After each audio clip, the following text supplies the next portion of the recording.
Hi, I'm Jordan Weisman, CEO of Harebrained Schemes. Jordan, what is Necropolis? Necropolis is a devious dungeon crawler that's procedurally generated, so it's a fresh, dangerous, deadly challenge every time you play. It's kind of taking a lot of the elements of the old game Rogue and mixing it with a 3D action game. Why do you think roguelike games with such punishing game mechanics have become so popular the last few years? Because we like challenges and because we like novelty and freshness. I think there's a lot of games that are mastered by learning by rote every single maneuver, and I think roguelikes with the procedural generation mean you have to get much more kind of improvisational in terms of your problem solving, so that every time you play it's a different solution, yet you can learn basic skills that are going to help you with that. Can you talk about the gameplay in your game, about the mechanics and the combat?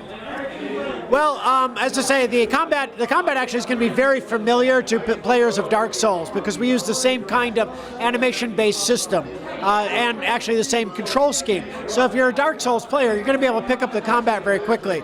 You're going to find that the world is really different, and that procedural generation becomes part of that, because you're going to have to figure out every situation differently, and because it's permadeath. There's no save game. I mean, you can save game as long as you're alive, but as soon as you die, boom, you got to start all the way over from the beginning.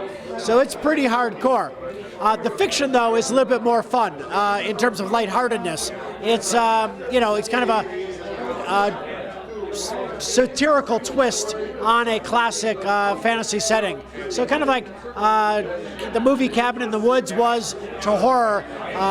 Necropolis is to the fantasy tropes of kind of D&D games of the 80s. What did you build the game in?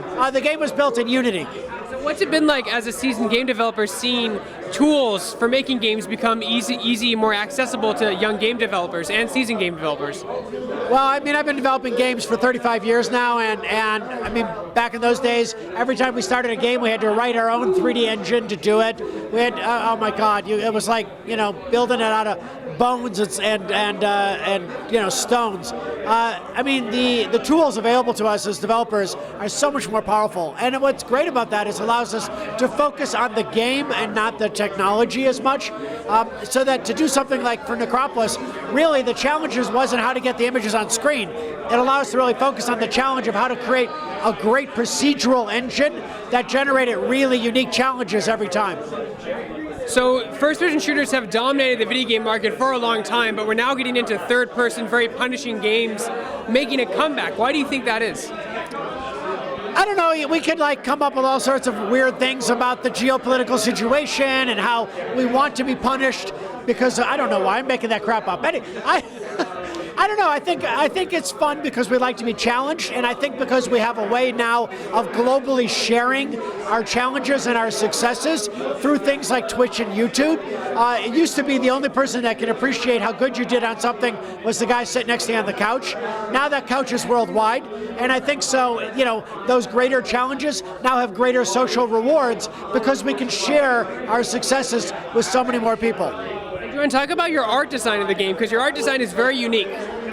That's one of the things I'm most proud of. The original game design concept for this came from Chris Conard, who's the executive producer and lead engineer in the project, and Dennis Detweiler, who was the original lead designer on it. And they came up with this great kind of merging of a roguelike with a 3D action. But Mitch and I, my partner Mitch Gittleman, and I realized we needed a very unique look and feel if we're going to be able to pull that off. And that's where Chris Rogers and Mike McCain came in. Given that challenge, they came up with this extremely unique, kind of very minimalistic point of view that takes kind of a low polygon kind of aesthetic, and then actually puts a whole bunch of political power in it, so that you get really fluid dynamics on things like the fabrics and stuff like that, but really kind of slightly abstracted looks of the characters. It's a very powerful look. They really gets a lot of the emotional context without trying to look like a hyper-real, like something beautiful like Dark Souls 3. We knew we couldn't compete with that kind of thing. We needed to find our own unique look, and I think Chris and Mike did just a gorgeous job of doing that. How have advances in Xbox console hardware and PC hardware help you make this game a reality? Well, I think one of the great challenges for developers is the hardware keeps getting better and better, which is fantastic. It gives you more and more processing power. It also conversely can make the games more and more expensive to develop if indeed you're going to try to keep up in that power curve of photorealistic stuff. So for us, where we decided to kind of, because we're a small studio, a little indie studio, go a different direction, we're using that processing power for the procedural generation. Because a lot of the kind of scenes optimizations that Xbox and Sony and Unity are based upon, we couldn't take advantage of because of the fact that we don't know what the scenes are. The scenes are being created uniquely every time. So that meant we had to put a lot more horsepower to purpose in being able to render what are relatively simple scenes at great depth. What do you think sites like Kickstarter and Indiegogo open up for game developers, young and seasoned? Well, Harebrained Schemes really has been powered by our relationship with our audience. We've done 4 Kickstarters now. We've delivered on 3 of them already. We're working on the 4th one, which is Battletech, for delivery in early 2017. The fans have really been able to allow us to grow our studio. When we did our first Kickstarter, we were 8 people, and now we're 65. And it allowed, that first game that they funded for us, Shadowrun Returns, the success of that title is what allowed us to create Necropolis. So we love that tight relationship with our audience, and that kind of being able to have a two-way conversation all through development is something that we really thrive on. And I love it as a developer, because for years, like at Xbox, we would be like living in caves, and the audience wouldn't know what we were doing. We weren't allowed to tell them.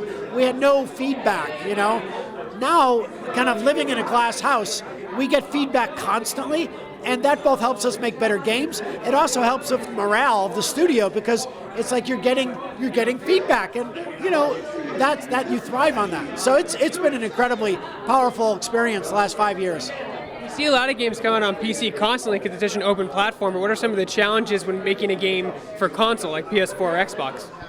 Well, that's a really big challenge for us. When this game was conceived of, when Necropolis was conceived of, it was really conceived of as PC and console.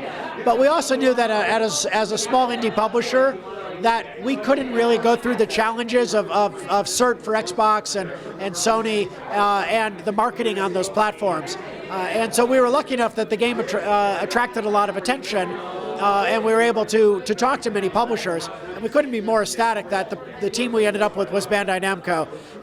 This is a relatively unconventional relationship where Harebrained Schemes is publishing the PC version, which comes out March 17, and Bandai Namco is publishing the console versions, which comes out later in the summer. That's pretty unique. A lot of publishers wouldn't go for that, but we've just loved the kind of collaborative and supportive nature that Bandai's given us, because we couldn't have taken on all those console challenges without them. What do you think would have been different if you had tools like Kickstarter 15, 20 years ago?